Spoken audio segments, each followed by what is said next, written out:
Hey, everybody. Tonight in the Fanatic Forum, we are talking wrestling tonight with my friend and junior fanatic, Seth Moore. I'm looking forward to this one, so we'll be right back after this.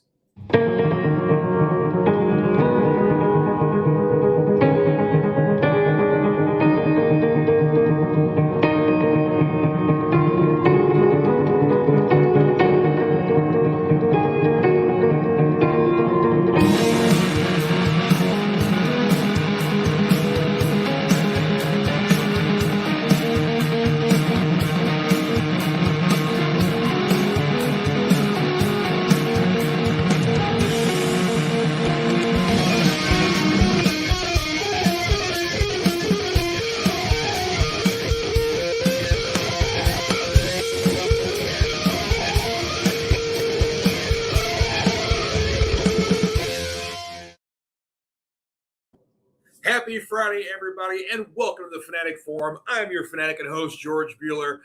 So good to see you guys. Hope you all had a good week here. We got lots of fun stuff to talk about tonight. Of course, we'll be sharing some new comics with you all that came out this week. But tonight, mostly, we're talking about wrestling.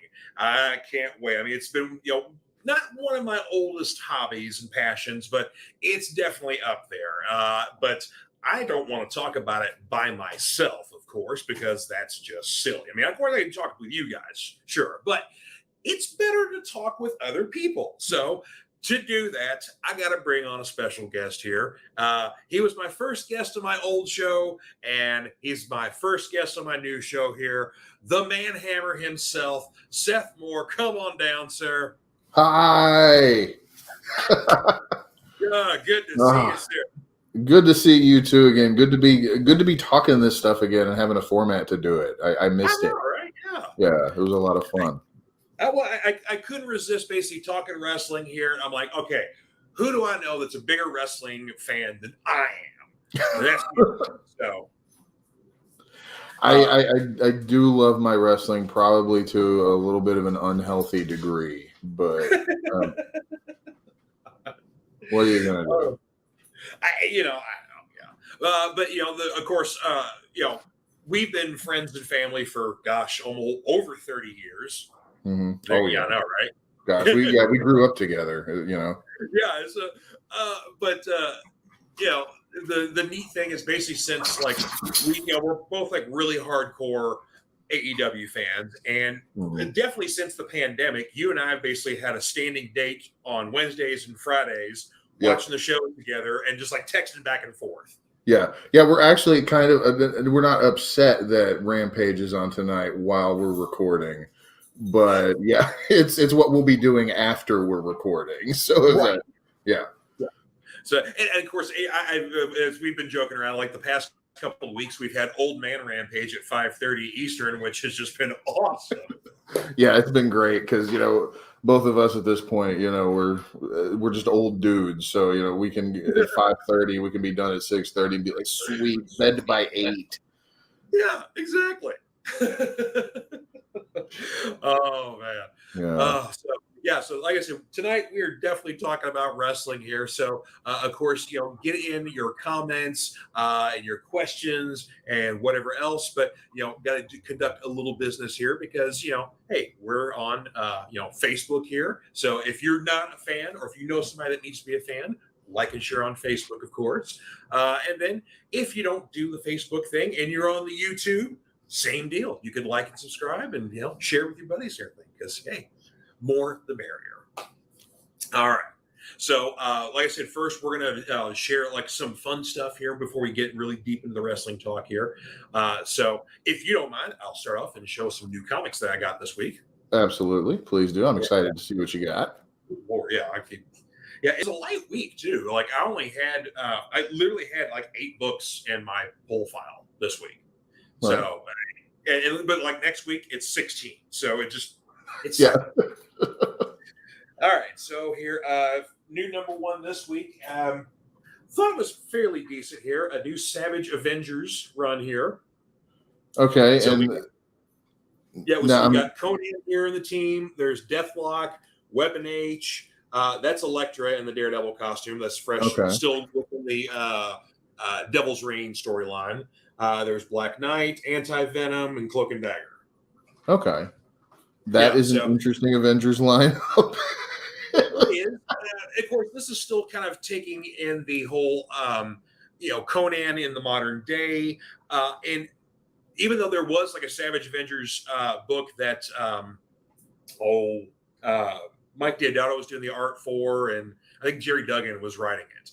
Anywho, but this book kind of takes place in the fringes of that series, because in the end of that series, he went back home. So he's back in the Hyborian age.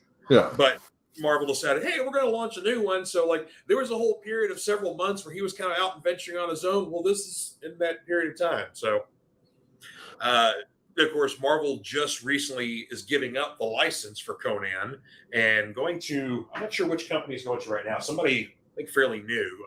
Didn't they just get the Conan license back? Yeah. They didn't do very much. I mean, Jason Aaron had his run on Conan, which was really good, and he's got his King Conan miniseries, which is finishing up. But somehow, I think they're still able to do books like this. Like, if Conan is in a team book and you just don't call the book Conan, you're okay. So they still might be able to use the character and then everybody else. Because, like, there's an independent company called Ablaze right now that they are reprinting Robert E. Howard Conan stories.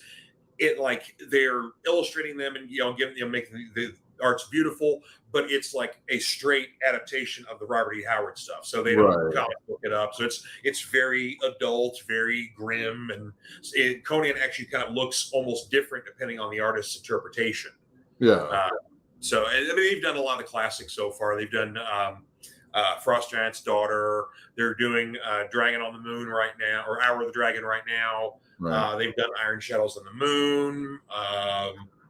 Sounds like they're going in publication order as opposed to chronological and still trying to make it. So, yeah. So they've done about maybe 5, I think, right now. So I'm not sure who this new company is, but Marvel had Conan and it just slipped through his fingers. Yeah. Another big book this week, Thor number 25. This is in the Banner of War storyline right now. Hulk versus the Thor, or the Thor, the Thor. It is everything you want in a Hulk versus Thor fight. And the great thing is Donny Cates is doing both Hulk and Thor books, so it's like the easiest crossover to do because he's already doing both. So yeah, they had like an alpha issue, and this is like the second part of it right now. Part 3 comes out in Hulk number, I think, 7 next week. So yeah, it's Right. Yeah. It is amazing. There are a couple of cringe-worthy moments in there. There's a lot of like just big fight badassery. But then the fun thing is now the Avengers have kind of come in there because like Tony's got himself a bone to pick. Yeah. Apparently this all stems like there was an event that kind of happened in between the Al Ewing series and what's going on with Donny Cates, where like there was a little town in New Mexico. Banner went to a bar and then like the bar exploded and killed a whole bunch of people. And so now like everybody's all hating on the Hulk for killing all these people. And Bruce is like, I didn't do anything. Right. Yeah. We find out in this issue here, maybe he didn't. Technically not him, even though it kind of was him. Right. Yeah, that excuse, yeah. Well, it's not an excuse, but yeah. They've been playing up the whole there's other personas within the Hulk, the kind of like different shades, different facets of the Hulk. Really, there's this other persona that's hiding in the shadows and is really, really, really, really, really bad. So, and maybe this persona was responsible for what happened at that bar and killing all those people. Because it wasn't like the bar just blew up. Like the people inside the bar were massacred and then the bar blew up. Okay. Yeah. Gotcha. So, yeah, it should be good here. Oh, and we got one of our comments got dropping here. Dave Mattingly says, "Behold the Thor." Behold the Thor. see, there you go. It works if you have a nice statement there. It's behold the Thor. Oh, thank you, Dave. Appreciate it. All right, a couple other Marvel books here. This new Iron Fist book, it's in issue 3 right now. Really good, actually. It's not Danny as the Iron Fist. It's Lin Lei, the Sword Master character, kind of fairly new Chinese superhero. It's been introduced, but during the, I think it's like King in Black storyline, his like ancient sword like exploded, and it supposedly killed him. But then like Shun Lao or Xiao Lao the Undying, instead of like normally Iron Fists like have to like fight their way to Xiao Lao and then fight Xiao Lao itself to get the heart to become the Iron Fist, Xiao Lao gave the Iron Fist to him. Oh. He didn't have to fight for it. Okay. So that's an interesting thing. Of course, also he's Chinese, so we finally have a Chinese Iron Fist. Yeah. Secondly, and another interesting point, there are shards of his former sword still embedded in his hands and arms. And it's causing him great pain, but it's also like the abilities are kind of counteracting with the Iron Fist ability itself. So like he's having some troubles with his powers. Okay. So, yeah, but yeah, there's some really cool stuff here. And of course, like this like demonic character that he's been trying to hold back and his whole family's been trying to hold back for centuries. Yeah, he's here.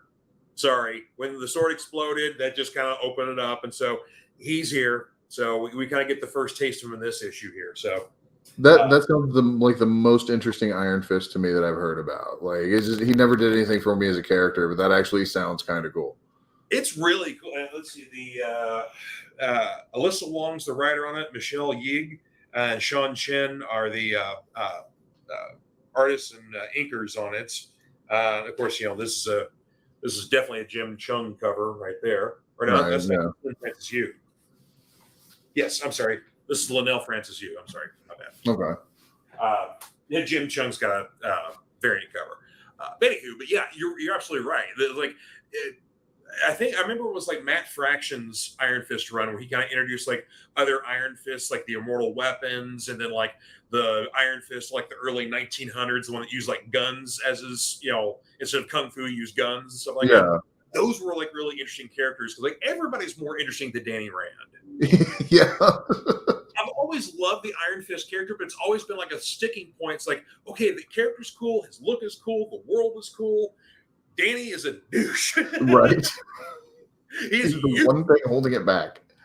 Yeah, it's like, why does Luke hang out with him? Luke Cage is much cooler. He's a oh yeah. So anyway, let's see here. Fantastic Four number 43, still within the Reckoning War storyline. This is cool stuff here.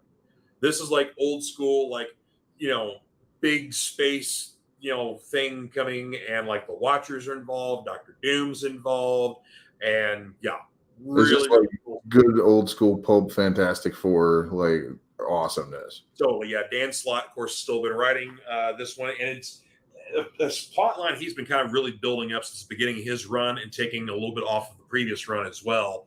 Because essentially what it is, like the Watchers in their early days before they made their whole path of like not interfering, they picked a society and interfered way into them and developed their technology and yada yada yada. Well, centuries later, that's now biting them in the butt. Yeah, right. Yeah. So lots of reckoning on that with a lot of Yatu. There's actually a one shot called The Watchers, The Trial of the Watcher, and it's literally a what if of like Yatu's whole history of like, if you didn't interfere at this moment, what would happen? If you didn't interfere at this moment, what would happen? So even if you're not reading the whole Reckoning War stuff, but you know who the Watcher is, what the Fantastic Four are, it's a great one shot. Yeah. Just to pick up alongst that. So that sounds really cool. Yeah. Let's see here. Dave agrees. Says, Luke Cage is much cooler, but he never defeated a dragon in single combat. Danny got lucky. Okay. And every time, here's my thing with Iron Fist too. Every time I hear him, I always think of the Twisted Toy Fair Theater, the Twisted Ego Theater, where it talks about his origin, and Luke Cage is talking about him beating up a dragon, and Iron Fist is like, yeah, it was a dragon. And then there's the thought bubble, and it's Danny Rand, and he just basically sticks his fist in the butt of the dragon. Yeah. Juvenile humor at its best, but it's always what I think of with Iron Fist. Oh, I miss Twisted Toy Fair Theater. Oh, I do too. That was good stuff. There's somebody that's like, I think it's like, I forget what they call it. There's some group on Facebook that kind of like tries to bring them back. They only stick to Migos, and they'll every now and then they'll try to get something else. But every now and then, like they pull us. Yeah. Sorry if they like to rumble around. Sorry.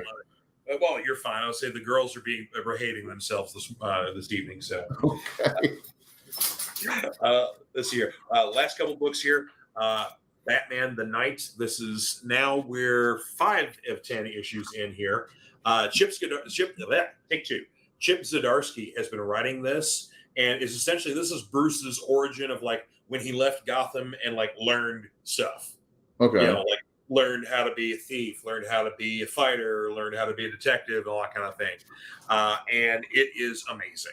I'm looking very forward to Zdarsky's upcoming run in Batman because he gets the lead book. I think it's starting like issue 124, 126 or something like that. Okay. Yeah, can't wait. Nice. Yeah, so I wonder if some of the threads from this run will come back in that one. I don't know, but yeah. Zdarsky is killing it on Daredevil right now and the whole Devil's Reign storyline. And there's a new Daredevil book about ready to start pretty soon. That is just, yeah, I'm just. It's probably the best Daredevil. What's that? So is Elektra Daredevil then? Because she was the. Well, basically, there's kind of both running around. Matt has been in prison for a while before the Devil's Reign, and so he told Elektra, "Be Daredevil. Okay. No killing." Yeah. No assassin. You can't do that. You gotta be specific with her.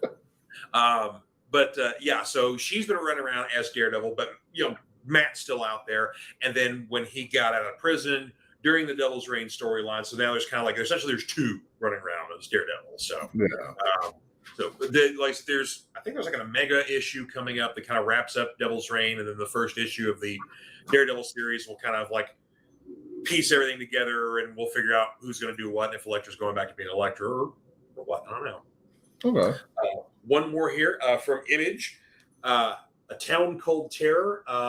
This is Steve Niles doing the writing, from 30 Days of Night, and Simon Kudaransky doing the art here. So, like, this is like very dark, heavy horror art here.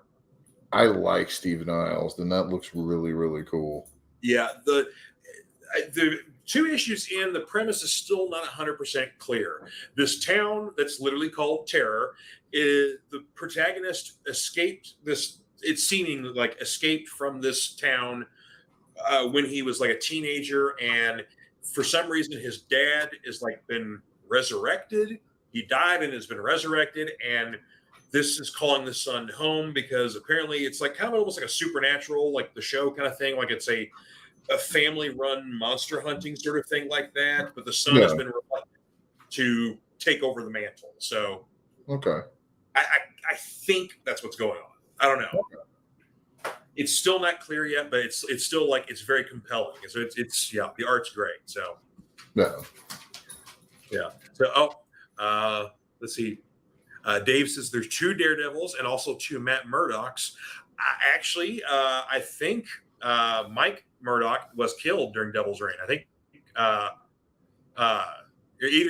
he's either dead or he's really, really out of commission because Kingpin beat the ever-loving life out of him, thinking it was Matt. Thinking like, yeah, I got Daredevil. I'm beating him to death. Woo! Here's to give you a little background on this, Seth. So there's an obscure Daredevil story way, way back in the day where like a alternate reality popped up and like Daredevil had a twin brother named Mike. And Mike was like the naughty brother. And so this is like a one-off story, whatever else. Well, Zdarsky like pulled this story out of obscurity and said, hey, guess what? Mike's still alive. And so it's literally Matt Murdock's no good brother, Mike, who looks exactly like Matt, acts nothing like Matt, but he can see. So, but Mike has recently learned the error of his ways and said, hey, I'll pose as Matt, if need be, yada, yada, yada, and help out. And that apparently came to his detriment because he passed away at the hands of Wilson Fisk, thinking he got Matt. And nope. He didn't get Matt. Nope. Gotcha. So anyway, do you have any cool stuff to share with us?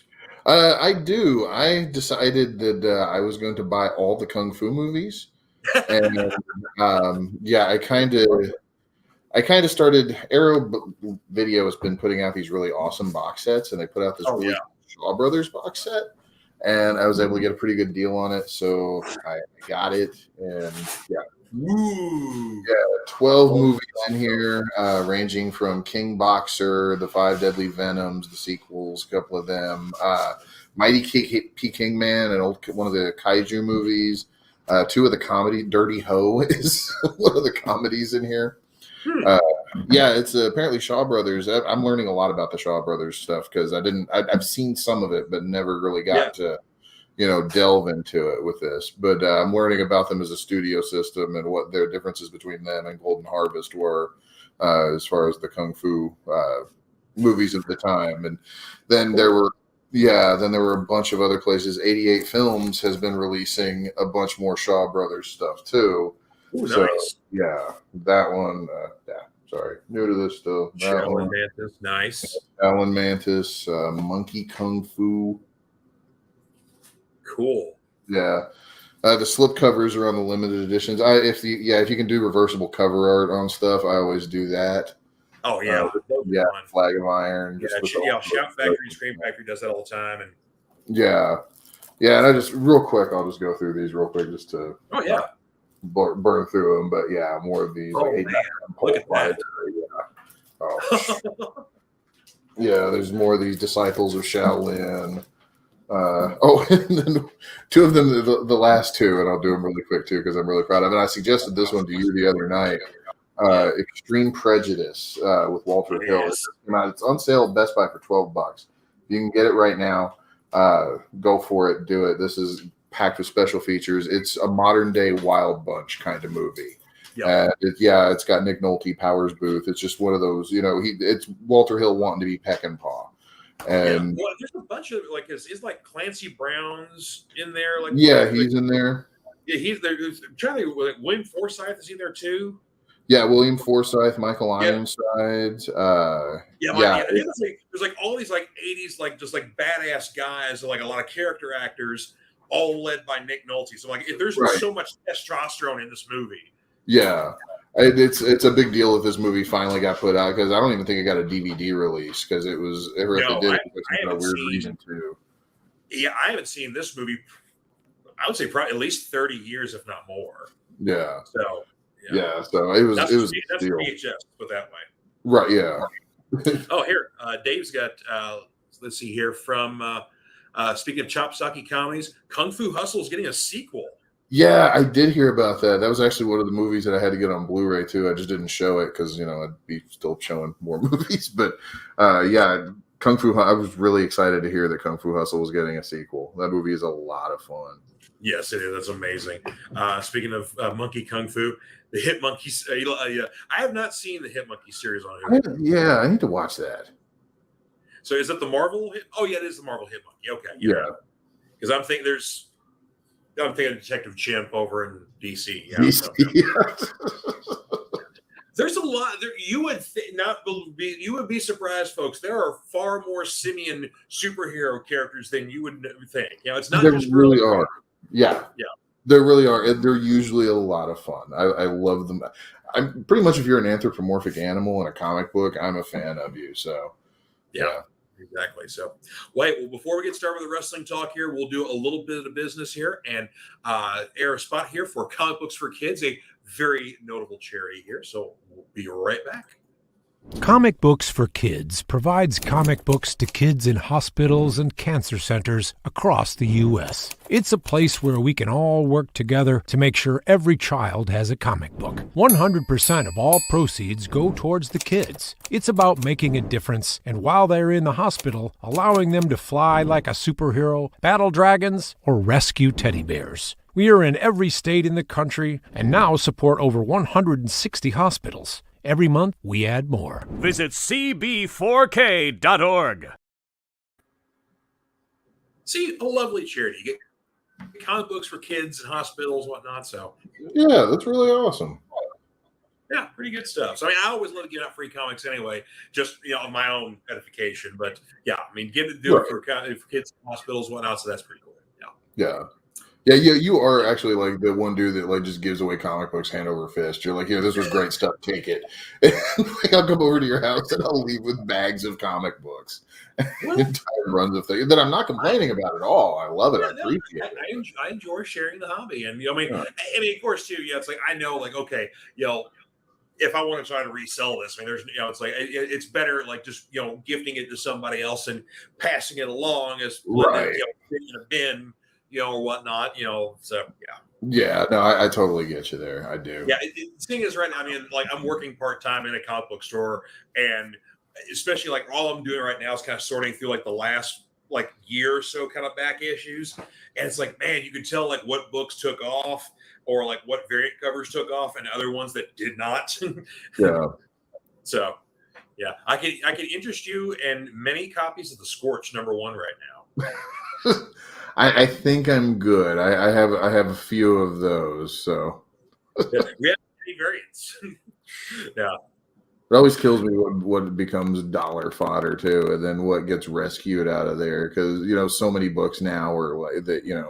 You could 5 years ago you could go in and pick up for $1 that were now $10-15 books, but yeah, and of course like the whole slabbing and grading thing, everybody's into that. So the market's crazy right now for stuff. So yeah, it's also fun because you've got a lot of older, collectors who are retiring, and they are sitting on these gold mines of like silver and early Bronze Age era books, Marvel and DC, and even some other Charlton and Gold Key stuff and whatever else. And like, and they're all they took care of this stuff. It's like, oh, this is wonderful. Yeah. It's like I love hearing stories about, just people finding warehouses of, books that didn't get recycled somehow. So that, there's like 50 copies of like newsstand grade, ready to go out on the shelf copies of giant size X-Men #1 that, that now tank the rest of the value of the ones out there, which a part of me does kind of love, but Oh, I was literally just having a conversation today talking about the old Marvel value stamps. They used to put in books, and how like that has ruined some books because like the most notable one is like Hulk #181, the first appearance of Wolverine, right? That's a high value book either way you get it. Even like the reprint they did a couple of years ago is now like $50. oh, geez. Yeah, so it's always going to be a hot book, but the value stamp in there was Ms. Marvel, and so she was always cut out. There's like there are so many devalued Hulk 181s because that value stamp was cut out. It's like if you would kept that in there, that book would have like jumped from like a car payment to like a house. Right. Like you could buy a whole house. Yeah. Yeah, buy a whole house for that. Yeah. So yeah, it's those dang stamps. And you know what? If you could get a complete set in the old book they would have for the official book they had for those, then you could probably, that's a few $100. But it's like, it's nowhere near worth like the actual books they've taken those stamps out. Right. Oh my gosh. Yeah. All right. So we were going to talk wrestling tonight. We've talked a lot of comic books. So yes, we're going to talk wrestling, sir. Yeah, this is what we always do too. We'll end up planning on talking about one thing, and we'll talk about, we'll go off on tangents about other things. But see, that's why this is called Fanatic Forum. So I wasn't specifically just talking about stuff. It's just we're going to talk about stuff that makes us fanatical. So that is true. And at least we didn't start talking about Japanese wrestling when we were supposed to be talking about Riverdale for 20 minutes, which we have done on multiple occasions. Well, it was good for the viewing audience. So, like you tuned in to talk about what Cheryl was up to that week, and you learned about something else. Yeah. All right. So let's start off here with talking about kind of like where our fandom came from for wrestling. So, do you remember kind of like where you started? Like, if you remember, like what TV show got you hooked, or if you went to a live event or something like that? Oh gosh. So growing up, it was my mom, myself, and my grandfather. And my grandmother too, but eventually she passed. But anyway, long story short, my grandfather, like wrestling, what he lived, slept, eat, and breathed wrestling. If it was wrestling, it was on the television set. We were one of the first houses in the neighborhood to have cable because of wrestling. So that he could get Georgia wrestling. Okay. There'd be any number of times too. We'd even come in and be watching the Spanish channel. Couldn't understand the commentary at all. Didn't know who was wrestling, but he's watching. Yeah. So it was on. So I mean, every day growing up at 6:05, we were watching wrestling. We were watching every Saturday night main event. We were watching everything that we could. Everything. If it was in a wrestling ring and if it was on broadcast TV, I was watching it or present for it. And but the thing is, it's like, I'm not saying that as a flex, because at the time as a kid, like part of me kind of hated it because that was all it was. And it was like, after a while, I want to watch some freaking cartoons, man, or something like that. But, no, Pappy got the TV. But eventually, but wrestling still drew me in. Like I was still that kid. Like I was still involved in storylines. Like, I remember when Hogan got the cross ripped off of him from Andre right before WrestleMania 3. I remember it was Jake the Snake and Rick Rude, them feuding, and Rick Rude pulling down his tights, and it was Jake's wife on the crotch and stuff like that. Oh yeah, yeah. I remember Sting and Cactus Jack. I remember them wrestling each other and being absolutely terrified of Cactus Jack because Sting was my dude. Sting still is my dude, but yeah. But it's like, growing up, it was just, it was on constantly. So we were always there. Now we wouldn't get pay-per-views because they were super expensive. And we would get a video cassette maybe a couple of months after of an event. Yeah. But, you know how that is. You went and, Coliseum Home Video or, whatever Crockett Promotions was doing. Mm-hmm. But every once in a while we might get lucky and somebody might have taped something like the day after and we got that one bootleg and we had to move the VCR back into the living room or whatever. But yeah, we were always there, or wrestling was always there. We went to live shows. I remember my very first live show was seeing Andre coming out it was after WrestleMania 3, and he was coming out into a part 2. And he was Bobby the Brain Heenan was standing next to him, and I got to yell "Weasel" at him. And he turned and glared at. Well, my mom swears that he turned and glared at me, but but no, it's like that was just it's in my blood at this point. Like I can't not like wrestling, but wow. Yeah, I got into it late. It was like junior high for me, and it was just no one else in my family watched it, so. It was really my only one. The only person in my family who really got into it was my Aunt Kathy, my mom's sister. But it was after the fact I started watching wrestling that I found out that she watched it. It wasn't like she influenced me or anything like that. It was just like after I found him, I was like, "Oh, you like it too?" And she was one responsible for taking me to shows. So everything's dying on me here. Well, I'll try my best to carry the show until you get back. No, you're fine. Yeah. But anyway, so she was my link to fandom, and the one that took me to live show. So we went to a show at Freedom Hall, and when the Rockers were coming down, I high-fived Shawn Michaels because we were nice. We were not at ringside. We were out the entrance area. Yeah. So I high-fived Shawn Michaels back in the day. So that was cool. But I remember my first show I ever watched was I had a slumber party for my birthday, and everybody in the party was like, "Oh, we're gonna watch wrestling tonight." I was like, "All right, cool. I've never watched wrestling or whatever." And it happened to be the main event that was on a Friday night. Usually it was on Saturday night's main event. This was the main event on Friday, and this was the one where the Mega Powers exploded. My first show. Right. I was like, what is happening? Yeah, because that wasn't supposed to happen. Stuff like that was, it was. Well, I remember thinking okay, there's that Hulk Hogan guy. Because I knew a little bit about, because the funny thing was I never watched wrestling, but I watched the cartoon, the Rock and Wrestling cartoon. Right. Yes. So I knew some of the guys already were. So I knew who Hogan was already. Right. And I saw Macho. I'm like, oh, that guy's cool. But I remember being impressed by Hercules. He was on the show. Yeah. And so I'm like, oh, cool. It was like Hercules, Avengers, he's swinging a chain. That's cool. And it was like, oh, he's kind of a jobber. I didn't realize that. Yeah, I have to stop my dog from chewing on this bone that is just, I don't know if you can hear it or not, but it is the most god-awful noise ever. And I can hear a little bit. It's okay. Your dog's name is Moxley. Yeah, yeah. He's going to be, anything to be irritating. Yeah. So give me just 1 second. I'll be right back. Go ahead.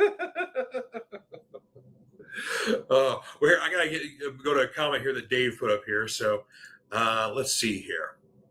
I remember a few years ago hearing about a family finding an Action Comics #1 in their home insulation. It seems that many homes built in the 30s and 40s would use worthless paper to line the walls. Oh my gosh. I think I've heard about that story too. So good Lord. So this story that is someone finding an Action Comics #1 in their walls because people use it as insulation. I've heard about that. Yeah. That stuff was crazy. I mean, even like an Action Comics #1, even in terrible condition with the cover not even attached, is still worth a lot of money. Yeah. I mean, hell, if you have 1 page of it, it is worth money. Like I've seen Amazing Fantasy 15s that are just like, the top third of the cover. And that's how you do it. But, it's crazy. Yeah. So anyway, but back to wrestling. But most of my guys, I loved always like the dudes that had like the face paint. If you were a face paint guy, you were my guy. So Ultimate Warrior, definitely the Road Warriors, Sting, all those guys. Yeah. So and I was always big on tag teams, especially if you had like a good gimmicks like the British Bulldogs, the Hart Foundation, the Killer Bees. Love those guys. Yeah, and that was back in the day too, where it's like tag teams didn't break up. Like you had, or if they did, it was something like the Mega Powers, where it was like it wasn't supposed to happen. And or Strike. It was just you got to invest yourself into the teams more back then. And it was just it's AEW is doing really good with keeping the tag teams together, but it's just not quite like what it used to be with. I mean, you've got teams like FTR out there right now who are really like they're bent on sticking together and literally being a revival of tag team wrestling, right? Which actually is a good segue, bringing us to one of our topics we're going to talk about tonight: the Ric Flair One More Match event. Yeah. This is rough because like my take on it is like this: like if we're talking about a guy who's like, okay, he had his rough and tumble days, his party days, and it caught up to him eventually where he had a serious cardiac event where he nearly died about 5 years ago. Mm-hmm. And then he built himself back up and he's living healthy and, he's getting in good shape again. And he's like, you know what? I got 1 more left in me. I think I can do this. This is a good story.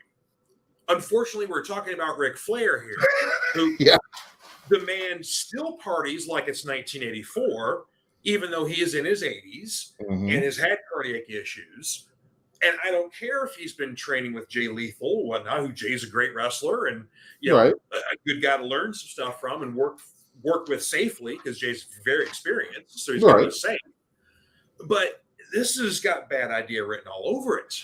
Yeah, I gotta agree with you there, and I think it's Ric Flair trying. Number one, I think Ric Flair wants to die in the wrestling ring. Like I think that's a big thing. Like what better way for him to go? What else can he do to cement his legacy in wrestling other than to be so dedicated to it he dies in the ring? And I'm not trying to be hyperbolic whenever I say that. Like I sincerely do think that might be what he's trying to do. He's kind of mentioned that a few times before in previous interviews or whatnot. Which, okay, that's his wishes, but it's like it would be traumatic for the audience. It would be traumatic for the promoters and the arena and the state because all the legality of everything. I mean, it's one thing for a wrestler to die in the ring in a foreign country. It's something else entirely if it happens here in the States. Yeah. And I think, too, there's the whole thing of Ric Flair right now is not Ric Flair, who this would have been a big deal about 10 years ago, even. Sure. Yeah. And Ric Flair has taken a serious fall from grace. And it's, he doesn't know it, but everybody else does. And this is just him trying to keep the spotlight on himself about something that is not the negative thing to it. And I heard Steamboat was the partner, and he even was supposed to be the opponent on the other tag team. And yeah, I'm glad he declined on that. But well, and I think Steamboat did it in a very classy way, because his whole statement was like, look, I had my match at WrestleMania against Jericho with, and I was in my early 60s and the crowd was chanting, "You still got it." I want that to be my last moment in the ring as a performer. Yeah. And I don't want to do anything to sully that. So he's not poo-pooing the event or what Flair wants to do or anything like that. He's just saying, this is my legacy and I want to keep it over here where it was, and this is great. Right. And I 100% agree with that. I'm surprised the Rock and Roll Express is involved with this, because granted, they're still rocking. Those guys are still rocking and rolling, literally. Right, yeah. They're two dudes that I think those two will follow Ric Flair dying in the ring. But for some reason, it's that's almost a little better, because they've never done anything else. Like, they're always just going to be Ricky and Robert. Like, yeah. Ricky tried to go solo a little bit there, but I think that was more of like the promoter kind of pushing for him to go solo. I don't think he really wanted to do that himself. But I don't think so either. But yeah. But anywho, another controversial event recently popping up here is the Sasha Banks Naomi walkout on Monday Night Raw. Yeah. So of course, this has got a lot of sides to it, because there's the side that Sasha and Naomi are saying that, hey, we saw what creative was and we didn't want to do it that way, because basically for the upcoming pay-per-view, instead of them defending their tag belts against Doudrop and Nikki ASH, which are friends of theirs, then they work with them, they know them, and so like, we want to give these people an opportunity. And they're like, no, you're going to get split up, and you're going to go after this belt, you're going to go after this belt. And then basically, instead of like, okay, well, then the caveat was apparently on Raw, apparently they were supposed to defend their belts. And then at the last minute, Vince changed it to say, no, it's going to be a triple threat now. And now we're adding in another team. And at first, Nikki and Sasha apparently thought it was the producers changing it. And they found out it was Vince. And basically they handed Laurinaitis their belts and got their bags and walked out the door. Yep. And okay, here's where I'm going to do here's my tea thing. And like, I'm going to be a petty little girl about this. Okay. So I think that I've never thought very highly of Sasha. Like, after the whole thing where there was the story a while back where like she was upset about her and Bailey's spot in the tag division, so she threw a tantrum on the locker room floor. And, this isn't the first time Sasha's done something like this, right? And I don't think Sasha's as good as she thinks she is. She's certainly not as good enough to act like that she is. Like, this is some Tessa Blanchard crap. But and I think she's dragging Naomi with her. Like, Naomi, I think is a fantastic talent. Like, I love her to death, but I also think that Naomi is like Natalya in the sense that like she would do whatever WWE told her to do, but like she just kind of got forced by this is my headcanon. So I could be totally wrong on it, but Sasha got into her head and got Naomi to go along with it, and I don't feel sympathy for them. They signed the contract. They knew that they were getting into. Like, and I mean, at the end of the day, like, you don't want to do it, so you walk out. That's fine. Yeah. But there's still repercussions because you did sign a contract for that. But the thing is that they can walk out all they want, but it's like they could, Mustafa Ali asked for his release and they just extended his contract. So it's like, if we want to hang on to you, we'll hang on to you for whatever reason. Right. And I agree with you in the sense that, it's Vince's show. So if, you're working for Vince, you kind of have that caveat. Now, of course, I'm also reminded of, many years ago when Stone Cold had his walkout moment. And again, it was over creative. But at least his point was like they want to put him up against Brock Lesnar on Monday Night Raw. And it's like, well, dude, he's like an up-and-comer. It's like, this is a pay-per-view match. Right. Of course, probably Austin's thinking money, too. He can make more money himself on a pay-per-view match. But nonetheless, like, it was – I mean, it's like, okay, you want to respect the performer's creative inputs and like, well, no, it should be like this, but it's like, nonetheless, like it's like, if you don't like it, there are other companies you could work for, but this is WWE, so right. I mean, and there's a certain prestige to working for WWE. There's still things that WWE does better than AEW. And that's just how it works. But if you're going to be part of that WWE machine, I mean, it's that. I don't see how people can get surprised that WWE acts like WWE when WWE has always acted like WWE. If that makes any sense. That makes sense. No, you're absolutely right. Yeah, they've never not broken character. Right. Vince and the company have always been kayfabe. It's always been what is best for business, what will make us money. The company comes first before any performer. Right. I mean, Vince has proven this time and time again over the years. Right. Yeah, and it's even with the thing with Austin, like that was he's gone from the point, like he's been strong armed by a couple of people. Like he's set up the business now to the point where like there's not one big draw in WWE right now. Sasha Banks can walk out and it doesn't hurt him like it would have with the Ultimate Warrior walking out on him back in what was it, the early 90s? Yeah. He walked out a couple of times over money. Yeah. Yeah, the last time was the Ultimate Maniacs thing where he and, literally like they hyped up this tag team, match where he and, Macho were teaming up for the first time, had all these promos leading up to it, and then you get to the pay-per-view, Warrior no shows because he didn't get the money he wanted to get. He tried to, I don't want to say extort, but kind of. That's the byline, that's been agreed upon throughout history, I guess. Oh yeah, it was absolute extortion. Yeah, but I mean, at the same time too, it's like you're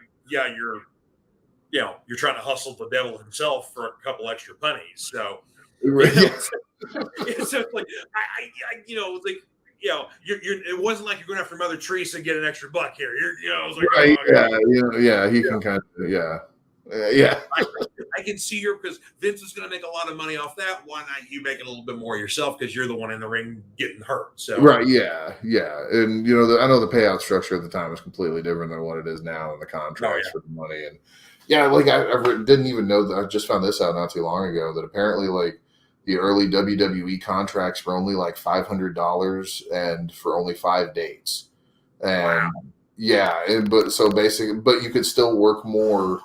Like on, like if you were doing TV or house shows or whatever, like if you still showed up, you'd still make more. But that was your only guarantee was that $500 5 times in a year. Wow. But because Foley was talking about that was his deal for the longest time. But it was I couldn't believe it was that cheap.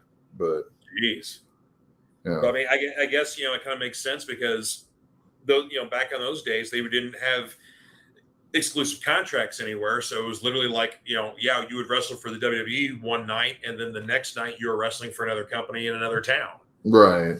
So, I mean, it's, that's crazy though. Yeah. Some of those great, legends that kind of like we always talk about paving the way for. It's like, they were making chump change. They weren't lying about that. Right. Yeah. But then again, $500 in, 1970s, money. I mean, that's a pretty good chunk of change though. Yeah, it was still a pretty good chunk of change. And I mean, there were ways to do it right. Like that, dudes did make money. Like I've seen some of Jim Cornette's checks from back in the day. Like, he was not doing bad for himself, but What we have a pay-per-view coming up here for AEW, the Double or Nothing. Yes. And I don't think we've got all of our matches just yet. We've got most of them. We're still a week out. Mm-hmm. But, of course, we got the big title match between the Hangman right here versus CM Punk. That one. Oh, yeah. It's going to be a good match. I'm really curious of how the crowd's going to be because depending on what city they're in, you get some more Punk cheers, then you get Hangman, and then it's kind of going both ways. And the funny thing, too, is that both of them have kind of like delivered their own kind of heel promos at times. So it's like they're playing both sides, both of them. They're like no one's the face, no one's the heel. Oh yeah, absolutely. I've kind of got to lean more towards Hangman's side though. Like Punk since his return has not sat with me the same way that it has for a lot of people. I think. Like, I mean, like it's been a lot of repetitiveness in his promos. Like, he comes out, like, the city kisses his butt for a while, and then he says a few cutting remarks, and that we're basically bottom tier MJF jokes. But but then it's like, even his ring work, like, I think there's still a lot of ring rust there that he's got to work out. Like, he's not quite as fast as what he was. And but I think he got so used to. I agree with you. I think he got so used to the WWE style that he's used to that, and you can see some of the WWE guys that have come over struggle with that. It's like, no, you can have more fun. You can variate your stuff. You don't have to do your 7 moves of death. Right, exactly. So there's been a lot of press recently coming out, and I kind of agree with it. Basically, like, CM Punk is kind of almost diminished returns.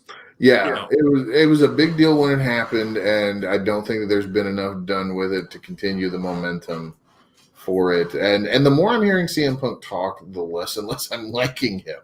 Like, it's between that and, like, his Twitter personality, like, the hot takes and everything. It's just he's no longer the voice of the voiceless that I remember. He's getting into the old man territory. Yeah, but. Yeah. So I know. I'm with you. It's going to be a big test for Hangman, but I think it's going to help legitimize his run if he beats Punk. Oh yeah, for sure. Because wouldn't this actually be Punk's first legit loss? Yep. If Should be, yeah. So because there might have been. I think there was a DQ or something, or one of those weird MJF finishes. Yeah, like, he flat out gets, like, pinned or submitted, then it's like that's his first one there. Okay.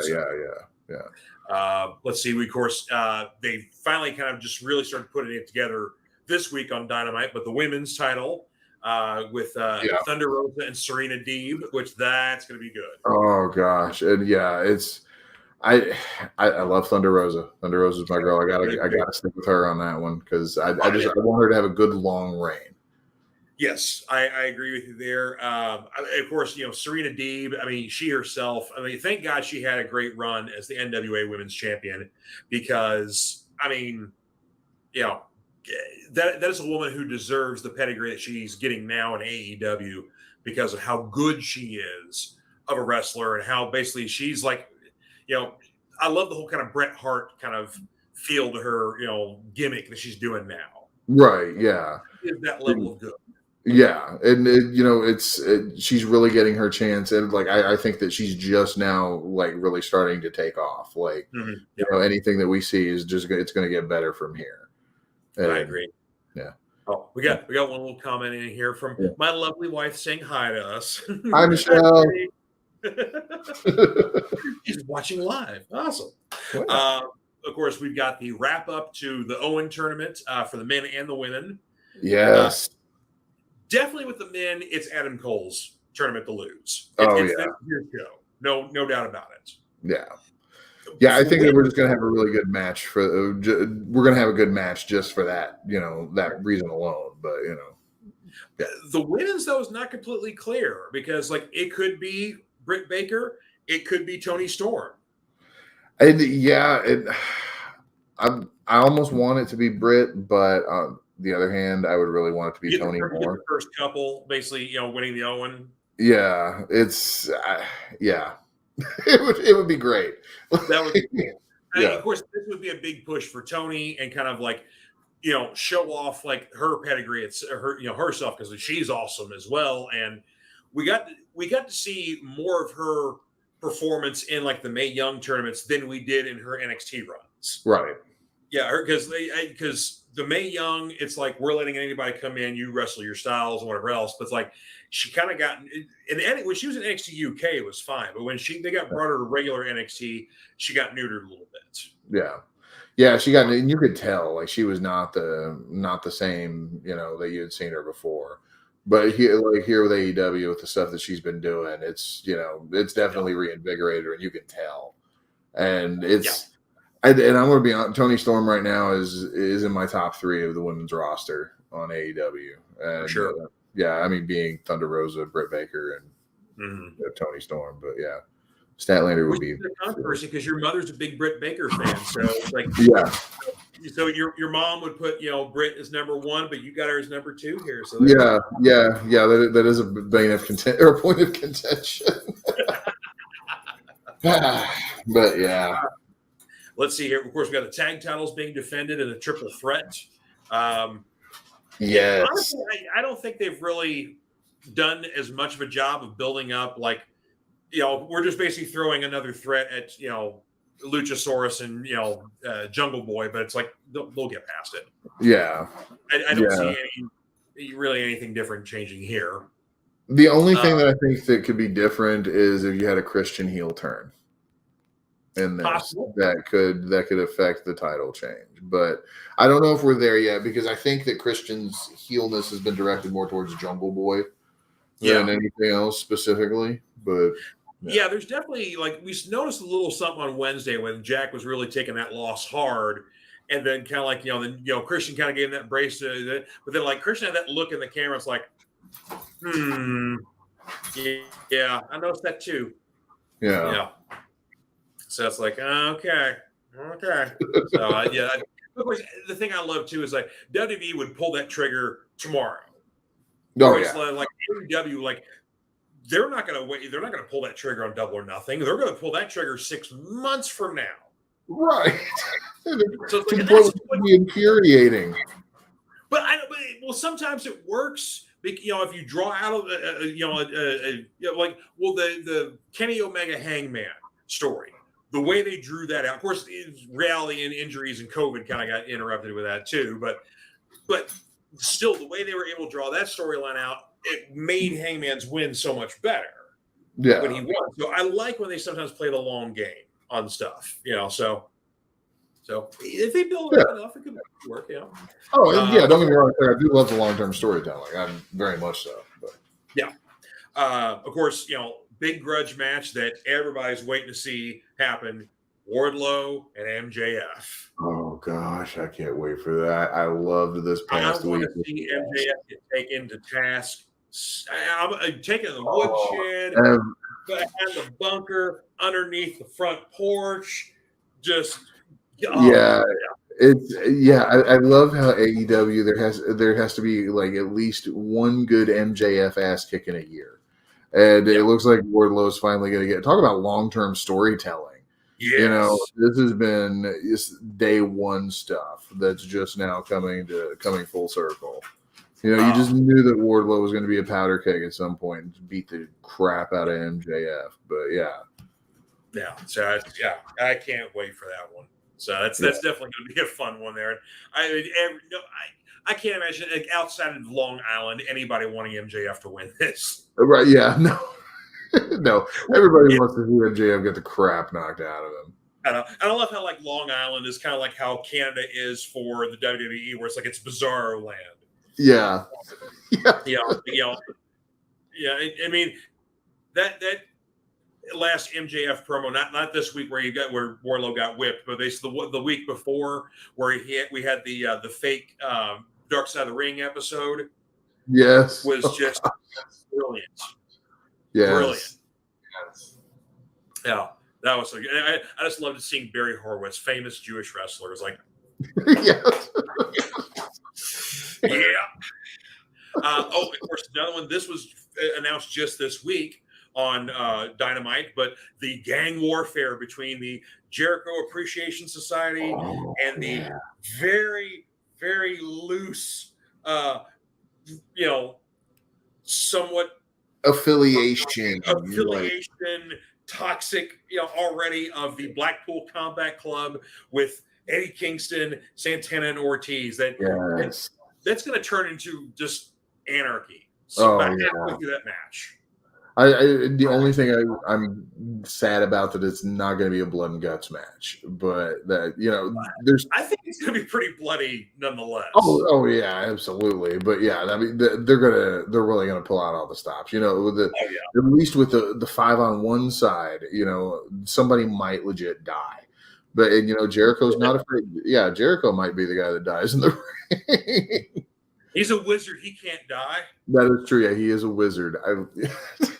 The I'm a wizard stuff is killing me now too. Yeah, I know. Well, I love it that he's got like he busts out like the sparkly fringe silver jacket, like he literally stole that from Ozzy Osbourne, yeah, rally tour. yes. So it's like, okay, And so he's like, I'm a wizard. Like, okay, yeah, let's. How many Ozzy and Black Sabbath references are we going to make now? It's like we can't sing your song anymore now. So it's like you're throwing fireballs and you have abs once again. You're looking great. Right. So I was like, yeah. And I almost kind of think we're at least going to see something with Samoa Joe and Jay Lethal. Because I mean, they keep pushing this storyline with the Ring of Honor TV title. So they haven't announced a match, but I think we got to see something there. Yes, and they jam pack the pay-per-views too, because we're talking. This is probably going to be a 4-hour show at least. Oh, at least, yeah. Well, no, probably longer than that because you got to talk about the buy-in with Hookhausen. Yes. Yeah. In Hookhausen. Oh, I don't even care. Like, okay, they're wrestling Tony Nese and the manager guy. I don't care. Yeah. We're finally getting Danhausen wrestle, and he and Hook are united, and they're gonna go skipping down the ring. It's wonderful. Yeah, I can't wait to see how this works. It's just gonna be the most bizarre thing in the world, but it's gonna be fantastic. Oh yeah. So yeah, I mean, I'm sure there's gonna at least maybe tonight we might see a couple of matches announced. I don't know, but yeah, I'm definitely go home show for Dynamite this Wednesday. Yeah, we're probably going to see a few more matches announced. So yeah, definitely. I'm surprised like there's no TBS title defense, there's no TNT title defense, no other Ring of Honor titles talking about. So yeah, I bet you we'll probably get something more closer to the Rampage on Friday with that kind of stuff. Is kind of the lead in. Because I think tonight Jade's got a defense. Yeah. So yeah, but I mean, they haven't really built up anybody. I mean, they built up her 300th win, and so she did that. But then, like, she doesn't have an opponent that they've built up on her yet. Yeah. So I mean, with Fran, they're still pushing a new belt and pushing a new her. So that's fine. Yeah. And like she's got the entourage of jobbers with her, so that's cool. Right. Yeah. Oh, well, man, I think we have about jam-packed everything we can to this episode tonight. I think we did. Shoot. Hey, we only went at 2 minutes over an hour this time instead of, what we could have done was we could easily have done an hour and a half. But. And the nice thing is that since I'm the producer of this show, there's no one telling us to wrap it up. Yeah, there's no guy. The last time we'd be doing this, I'd be looking at the camera. Stop talking. Yeah. There'd be some work. Yeah, there'd be some guy behind the camera doing these like weird baseball hand gestures, and I don't know what he's doing. And I'm not a TV guy. Wait, steal third? Yeah. Eventually, they had to break out those big shepherd's hooks and pull us. It's like Showtime of the Apollo over here. Right? Yeah. Oh yeah, cool. Well, sir, thank you very much for joining us this week. You're very welcome. Thank you for having me. It was a blast, and I would love to do it again whenever you would love to have me. Absolutely, yeah. I'm sure. Whenever you would love to have me. This is not going to be your last rodeo here, sir. I'll tell you that. Yeah, I don't think so. No.